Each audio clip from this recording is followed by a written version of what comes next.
Welcome to this Inspiring Tale podcast, where we invite inspiring individuals to share their unique journey to success.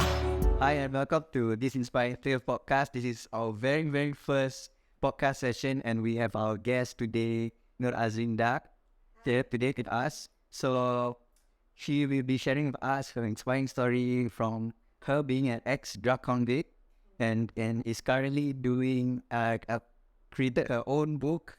She wrote her own book and also currently helping other women who are struggling with drug issues. Yes, correct.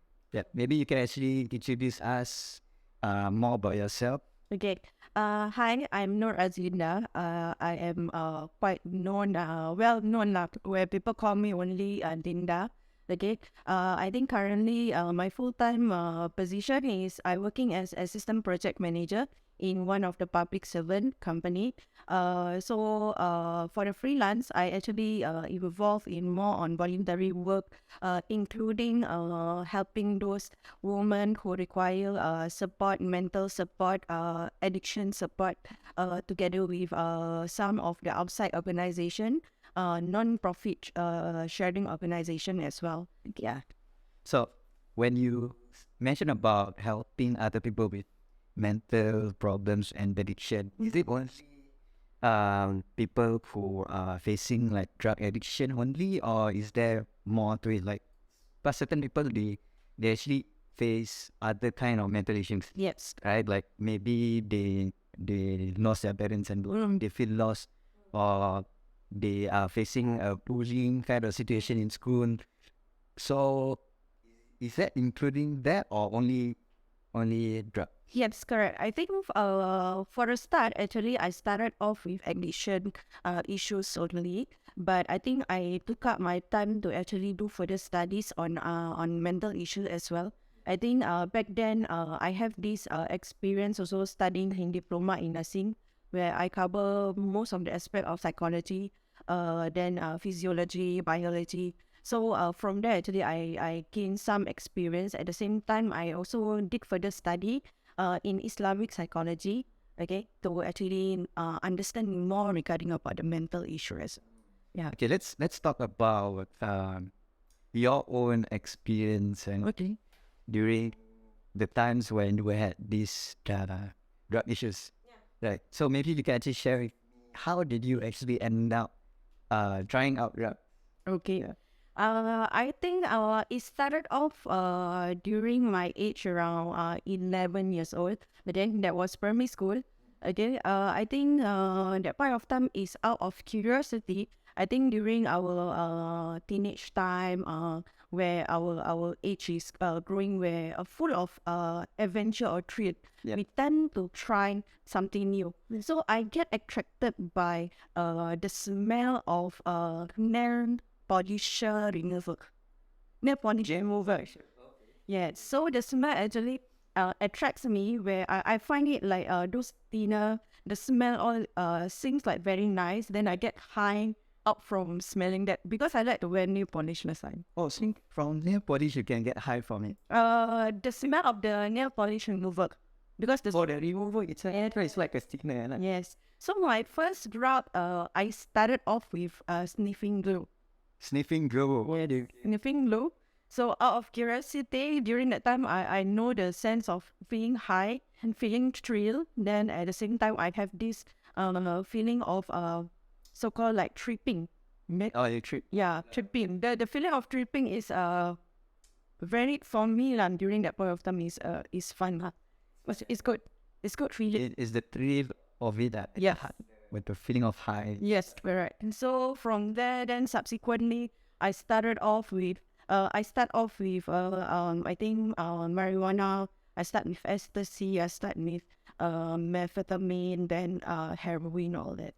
So I see. It actually the snowball effect is always there, that I want to keep on having this high and also thrill in my life. So when you actually tried out those different kind, because you started with glue, right? Any glue. What made you like try out another type of drug? Okay. Or is it like were you like, is it the same like you were curious about it and we tried other drugs, or you were with some people? Group of friends, right? Okay, I think first of all, I say that I won't blame the environment, but one of the source where it actually attracts so-called easy source to find the items or the substance is through friends. I have a group of friends last time who also play drugs. I think during that point of time, it's quite well known that I think it's easy to find drugs. It's just like Last time lah, it's easy to find. I'm from the that point of time was the 90s trend. So 90s trend, I think there's a lot of exposure for drugs, tattoo, piercing. So I quite exposed with that kind of environment last time. I won't mention where I stay previously.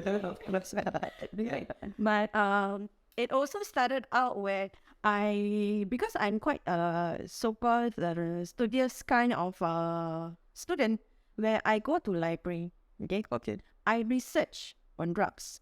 Okay. How does this drug become an illegal drugs? I see. Yeah, so example that we have those amphetamine, that drugs are coming from those so-called schizophrenia kind of illness where they actually become illegal drugs. Yeah. There. So that is where I also cover inside my book how I actually get to know the drugs actually turn into illegal. Then from there, the one thing to know how does it feel. So I start to contact my friends, trying to find out whether can you guys actually get me this drug, all that. So it's my own initiative. No one actually force me. I also don't have any background of so-called family relative who are drug abuse. I'm the only one in the family. Actually, it's quite surprising for my family members lah. They even until today they ask me how come you are so attracted with drugs. This happens. Most of the time, most cases Yeah. is that people use drugs to actually overcome the problems that they have. Correct. Maybe it's family, friends.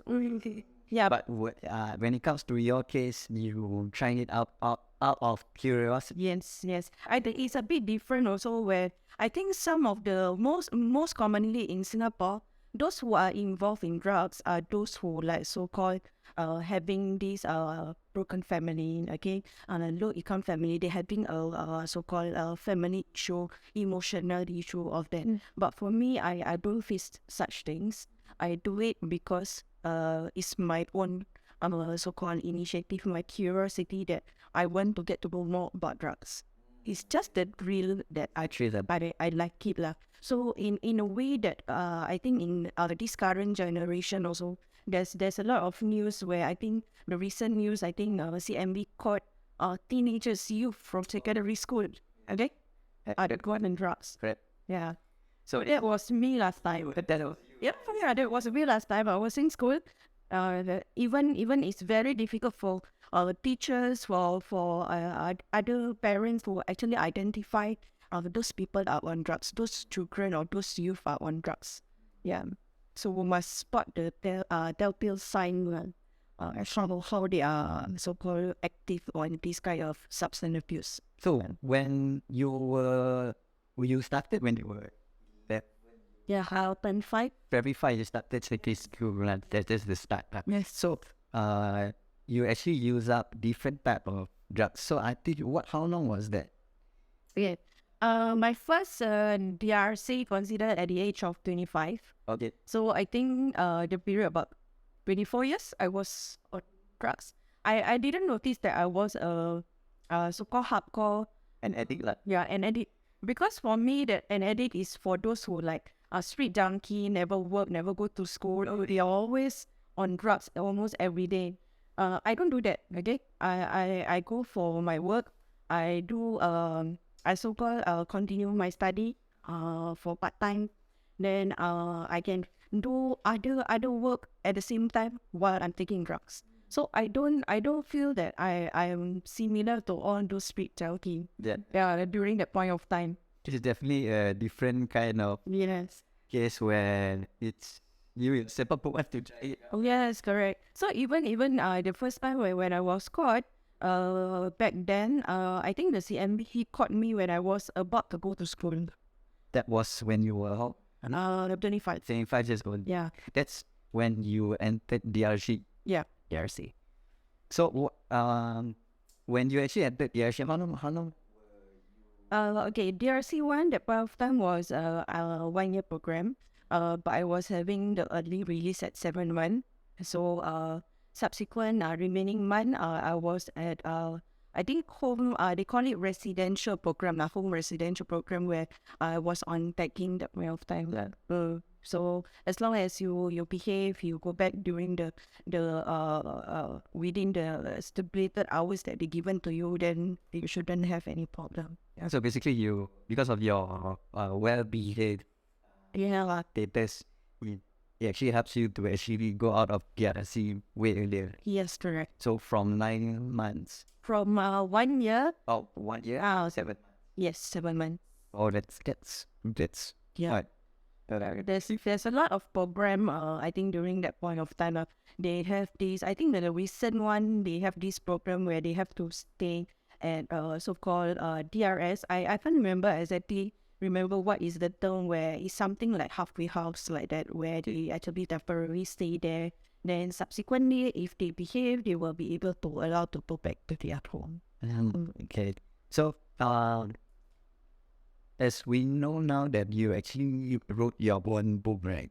Self-healing Islamic with, and you are also a psychotherapy, right? So, which actually covers, you were a psychotherapy first, or then you wrote your application Okay. at the same time? Okay, so what happened? I think in 2016, okay, I started to actually try to know more on Islamic perspective. So I ended up enrolling myself for diploma in Sharia Islamia. Okay. I took that course for 3 years to understand more on religious studies. So within, I think I graduated around 2019. Okay, 2019. So I started off with more on the Islamic perspective first. But subsequently, I actually I need to know where is my direction, where is my goal. I did apply for ARS Asatiza Recognition Scheme. It's still pending currently. But I need to know my goal, where is my direction. I intend to help people, but I don't know what kind of approach or what kind of way to do it. So for me, that okay, I know that my strength, I have this religious studies. That at the same time, I have some knowledge of psychology. So that is where the idea came into, where I want to combine this both aspect to help the society for the Muslim community. I see. So before you actually do study diploma in Sharia and all, you had the relapse first. Or was it after the relapse? After that, I relapsed 2009. After that, you relapsed. So after you had your diploma, Sharia Islamia, Yes. then you had a relapse. Yes. Okay, let's like pull back and find out why Islam Sharia Islamia, right? Why diploma in Sharia Islamia?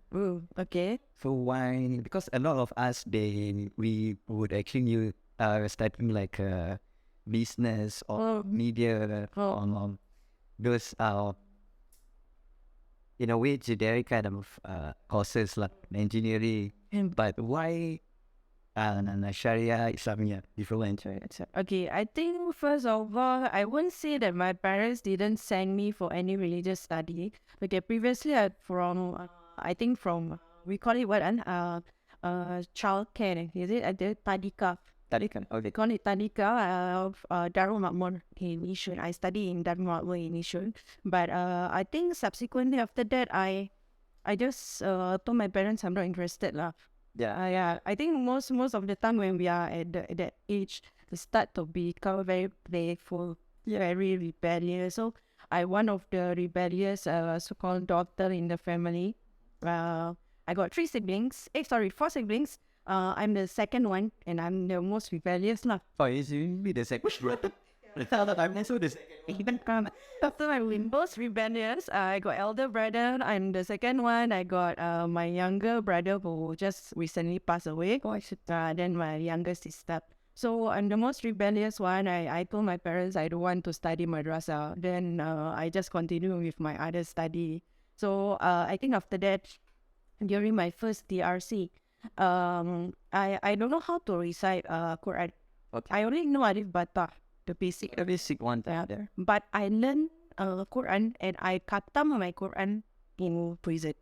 In prison. Yes, in prison. So that is where it actually motivated me to go to further study in religious lah. Because I know that I have zero knowledge in religious that point of time.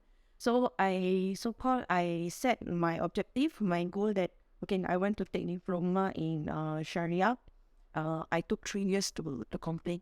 But at the same time I facing my struggle because I having the so-called that divorce proceeding with my ex-husband.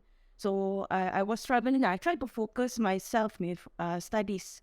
But right after I finished, complete my studies, I waiting for the result. I was too free. I don't know what to do. So I was playing with so-called my own emotion. Okay. Because I really don't know in a way that during that point of time, yes, I already so-called successfully go through the recovery. Yeah. But I still don't know how to handle my own triggers. Which is my emotion and my environment during that point of time is my ex-husband. So I don't know, I didn't pick up the telltale sign during that point of time that I actually triggered by my own emotion and my ex-husband that lead me back to drugs. So the trigger is the divorce itself with your ex-husband that make you relapse again and shout Correct. and do.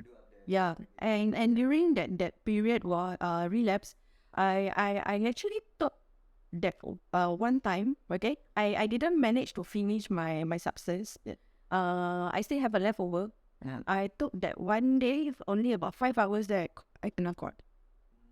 So is my second relapse. So-called it's still a so-called a wake up call from Allah lah, in a way that I think Allah already showed me the path of goodness.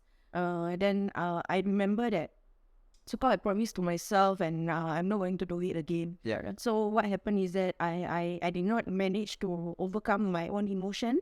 I think that point of time I really I think I started to slowly actually cut down on my prayers.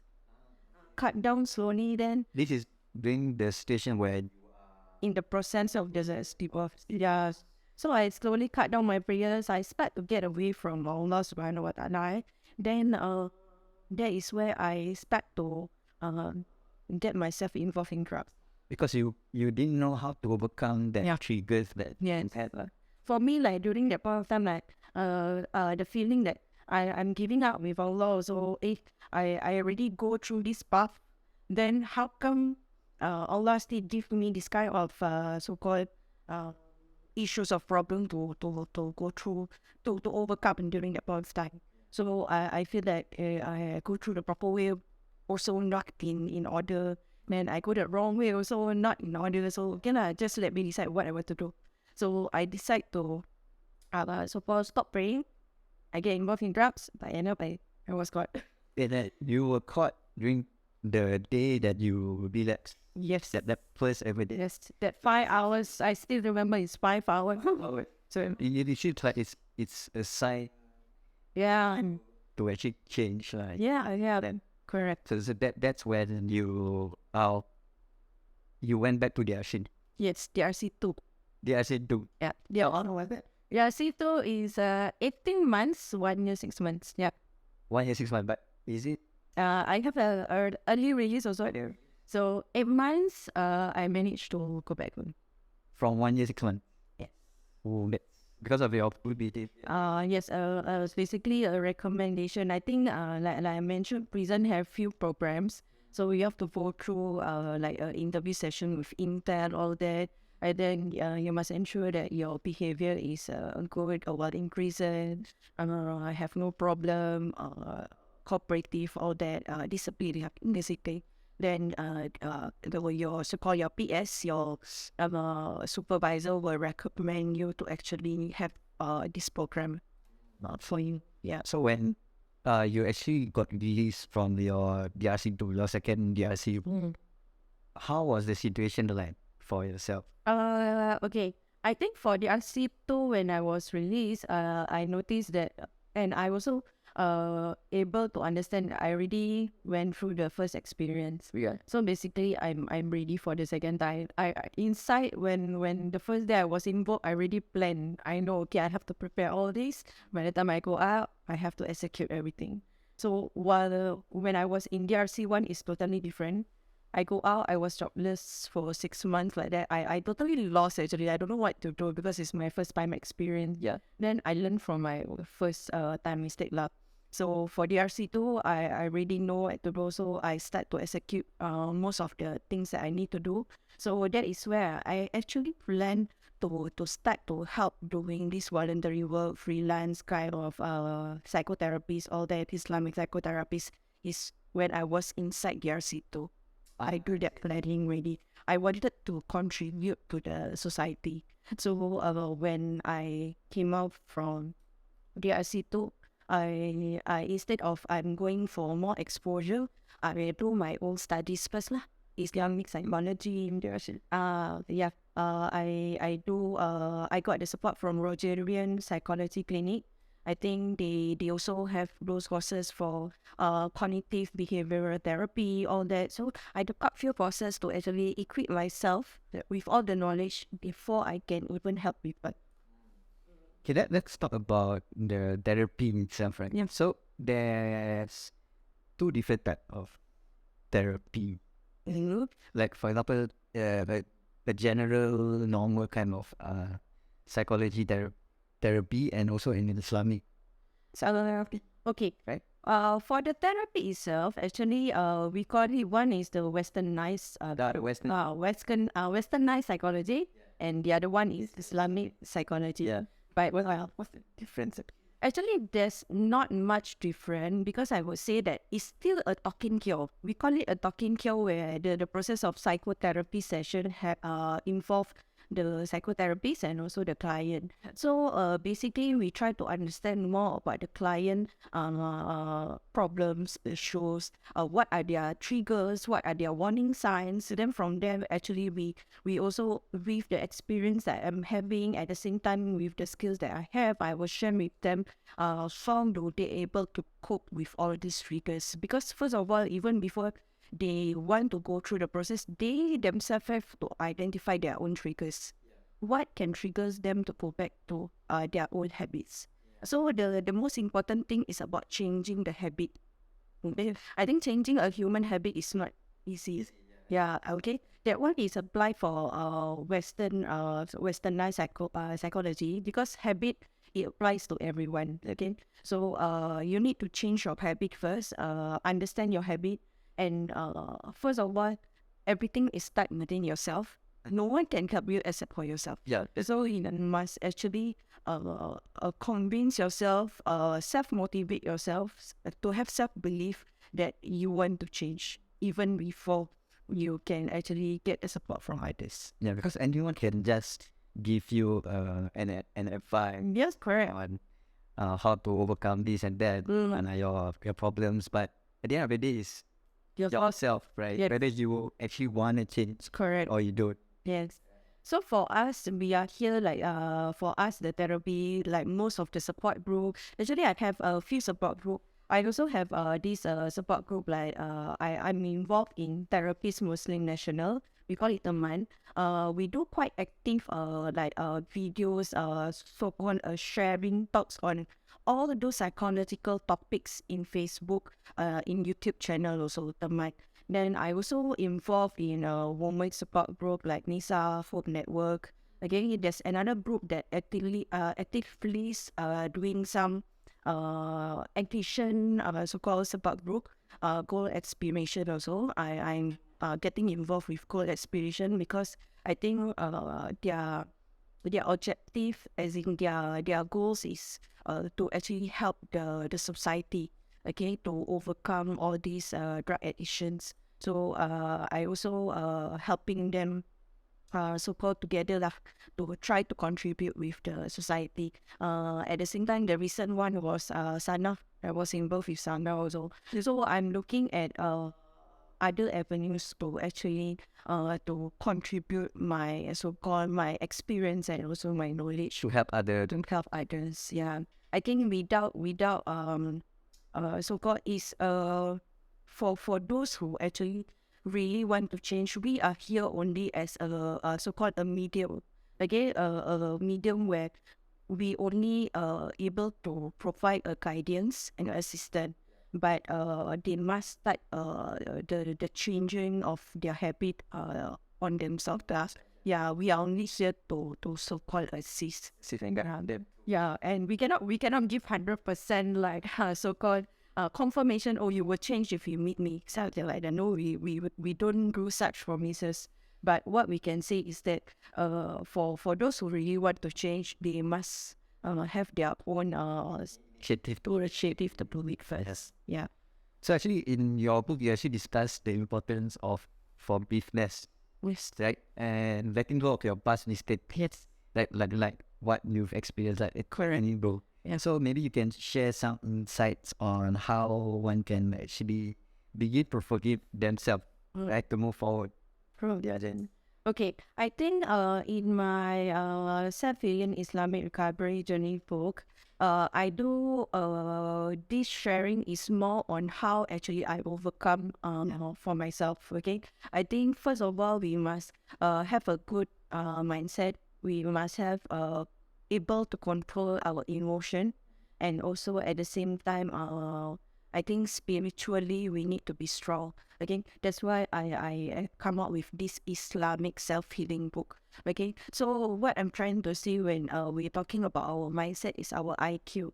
Without knowledge, we unable also to control our emotion, which is our EQ. Okay, because emotion is in Islam we call it a nafs. Okay, the nafs which mostly coming from all those so-called whispers from the genes, from the shaitan, all that. Okay, your nerves actually is always there since you are born until you're about to die or you are going to die. Again, I would say that period. So with so-called with your mindset, when you have a knowledge where you actually learn how to control your mindset with the inputs of so-called Islamic studies, with some of like some of the support group sharing, they give tips. Again, that is also part of the IQ knowledge that you need to learn. Okay, when it comes to spiritual, is when you do all your ibadah, where you must so-called at the same time you must have to believe in Allah Subhanahu wa Taala. So all that actually comprises and I practice that in my life to make myself someone better. And Yeah. so basically, at the end of the day, is your self-control to hack your own nerves. Yes. Because we have our own nerves in. Yes. So when I say that I have the experience of the second ERCN, I'm saying that the triggers is my divorce during that point with my ex-husband. Yes. It's not my ex-husband is the problem. It's my own emotion. Okay? Because I cannot control my nerves during that point of time because I'm so angry. Actually, I got the IQ, I got the knowledge of Islamic knowledge, but I didn't use it. So that is where I left out my spiritual. I did not pray. So actually, all three comes together in your life. If you want to, in a way, to have a successful life, successful journey, you have to come in all three ways too. Yeah. Because I think some people would actually think that it's all because of your mental incapability, right? You are not able to control, and they don't actually mention about the spiritual side. Yes. That's the westernized way, right? They Yeah. only talk about your IQ, EQ, but they don't talk about spiritual. Yeah. But as a Muslim, we have to believe that spiritual actually makes a lot of difference, Correct. right? Because of our religion, of how we are taught. And it comes back to our own Holy Quran. Yeah. And so the teachings that you actually refer from is also from the Quran itself, right? To actually help out on your clients to actually. Yeah, because during my Islamic psychotherapy, I would teach them more Islamic personality development. Then the stage of change model of Islamic perspective. That means understanding the contemplation in Islamic way. How to take action and how to do the maintenance part of it. So that one is more support to expand more in depth is a bit difficult. I do have my actually website that actually I do on a monthly every Friday session to share more about all these Islamic topics through my YouTube channel. So I think if anyone interested can just view it. It's a free channel lah. I just do my sharing on all of this information so that people will be able to understand. I see, that's great. Yeah. So, I just want to ask, because sometimes when we actually during a fight then after the fight, then we would actually some people would actually in a way put it in only spiritual side, meaning because I do this particular thing, because of this gene, then actually. They blame on only the spiritual side of the thing, right? So I think most some of them would actually just blame on it because they don't want to blame it themselves. Yes, Right? I came across I came across a few clients like that. Okay, so because when we talk about spiritual and also it's very close with this kind of related to ain issue, related to jinn issue, which is ruqyah issue lah. So usually I also do chat with so-called with try to check with the client whether they have go through for me, I not only checking with them whether they have go through animal H so-called medical prescription or any other, but at the same time I will check with them whether they have attended ruqyah before all that. Yeah, so in a way that I will try to liaise with the ustad who conducted the ruqyah to understand more about the client lah, in a way. So sometimes people would think most of them will blame the issue of jinn. Okay, but after understanding the perspective from ustads or ustazah, they will see that no, actually the person having mental issues. They are being denial. They put the blame instead of other person. They put the blame on the jinn instead of themselves. So are there cases where it's like really is because of the gene itself? Like someone actually, maybe someone that actually send the gene itself to bot. Have there's cases such cases. So usually when even for like those cases, right, if we really go through the process of counseling or psychotherapy but it doesn't resolve, I myself sometimes will recommend to those ustad or ustazah to see is there any other so-called means where having like other issues like related to jinn or that lah. So then if let's say the ustazah mentioned where it's just a mental psychological kind of thing, then we will go back to the psychotherapy session back. So just to call it and to confirm that okay, this is not actually the spiritual issue. Correct. It's your own mental issue. Yes. Yeah, and I think for those that kind of client is not easy to handle. Yeah, it's not easy because they are so-called having this mental disturb lah. So most of the time we need to really sit down because for the psychotherapy we need to be have active listening. We must sometimes we cannot be judgmental. No, we must so-called don't come to Wacham into conclusion lah. In a way that we must have a good listening ears for the client. Sometimes they need someone to talk to. Have someone to actually lead the correct express their yes to rent out. Yeah. Just like when you were in that similar situation when you were facing your divorce and you didn't know how to overcome. Correct. I didn't look for any help also. So I thought that I can settle it on my own. Yeah. So the easy way out during that point of time is drugs. So in a way, you would advise your younger self to actually rant out to someone, Yes. right? Yes. Express your own feelings. Because end up when I was in DRC, I end up praying back. So that end up I get help from Allah back. So it doesn't solve my issue during that point of time. So during the process where I was in prison in DRC, okay, I do submission to Allah Subhanahu wa Taala. So when I go out, I really hope that my transition of the divorce proceeding to be smooth. And so Alhamdulillah, during that point of time, everything was smooth and in order. Yeah. So, I'm sure you had that the rough time that time when we were. Yes, because during the period of my process for divorce, my mom just passed away the year before. That actually that didn't help in a way. Actually, that you fall with. Yes, correct.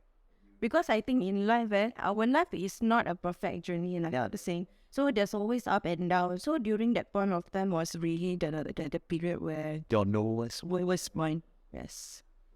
So for those people who actually is currently facing a problem where they use drugs to overcome their problems, right? But at the same time they know that it's the wrong thing to do, and they want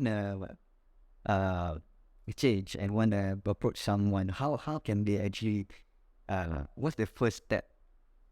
I think the first step, when they always have a problem or they can't overcome certain problem, I think there's always a so-called support. I don't know, in Singapore we have a lot of support help where similarly to SANA, but I think some of them quite afraid to approach SANA because they are considered an organization.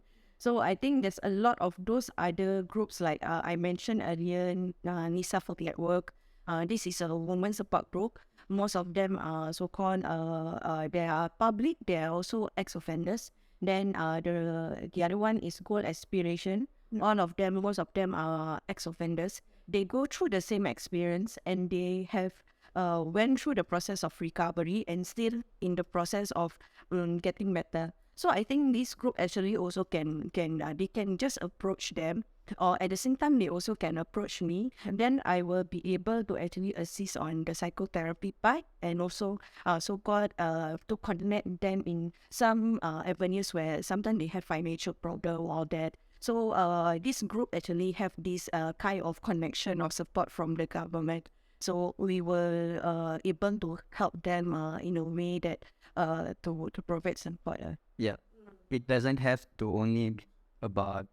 Yeah, because I think some of them, I'm aware, some of the drug abuser, they are scared to approach the organization or this kind of support group because they scared that, once we get to know, we will report, they will go inside prison. It never happened such a case, okay? So when they approach us, there's always a so-called a process where we will try to teach them to overcome on how to actually go through the process of so-called recovery, maybe through reduction, maybe through cold turkey, all that. We will guide them through. That doesn't mean when we get to know all this information, it's considered private and confidential. We won't be sharing to like so-called anyone to report them so that they can. Might as well they just go directly to the prison, right? I think a lot of them they feel like really anxious. Yeah. Actually, share that they are scared that if once they We will report. they will actually. Yeah. So we want to create this awareness that we are here. We are here to actually to help them or to support them in a way that to give them the guidance. And not only for drug abuser and also to the family members, okay? They can always approach us. We are here to actually assist them, not to report them to the authority. Okay, so we need to change that mindset or stigma of the society. Definitely. So for those people who are very facing that situation, how can they approach you? Okay, I think since we're having the podcast together, I think I just will share a bit more about my website. My website www.nurazlindazulkifli.com. Okay, so this website, there's this part where you can contact me. You have to fill up a form. I will contact you directly.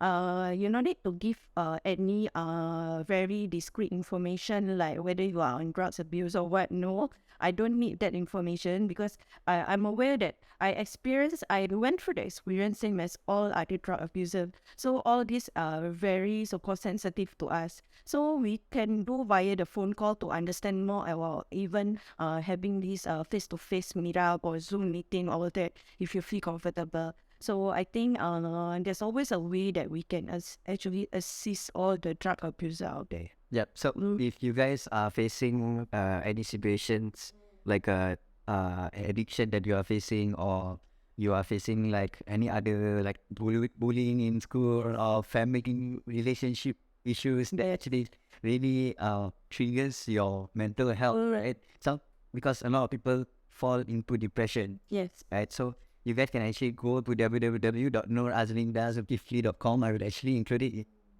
the link in my bio, and you can actually contact Nur Azlinda. So you don't have to go directly and meet you up, right? Yeah, no, there was need. Just WhatsApp. Yes. Well, we want everyone to feel comfortable. When you are comfortable for the meetup, then okay, then we will meet up. If not, we can do just via WhatsApp, phone calls, Zoom meeting, or whichever which is comfortable for the clients. I respect the clients' privacy in a way. Yeah, that's great. So one last thing, what is that number one advice that you would actually give to those people who are actually currently facing mental health struggles? Okay, I think for everyone who having these whether addiction problem, mental issues, okay. First of all, never to give up. Okay, there's always a way that you overcome your problems. Okay. Have the self-confidence, self-belief in yourself, okay? Whatever it is, there's always a way that people will able to assist you, okay? Just don't be afraid to approach. Yeah, people. Yeah. Because a lot of people are just Yes, they feel ashamed, they feel afraid lah. So must be, maybe you're not comfortable sharing with your family members, but sometimes a stranger will be helpful. Yeah, definitely, and especially when there's our stranger and Azlinda actually face a similar issue and problems herself, and even relapse again. So I'm sure there are people who actually relapse also when it comes to drugs, and they just want to change for the better. And okay, thank you so much for today, and you are our first podcast in. Yeah, so you guys can actually check out our website www.nurazlindazulkifli.com. We will actually include in the link in our bio, and you can contact her. Okay. All right, thank you so much. Thank you. Bye-bye. Bye.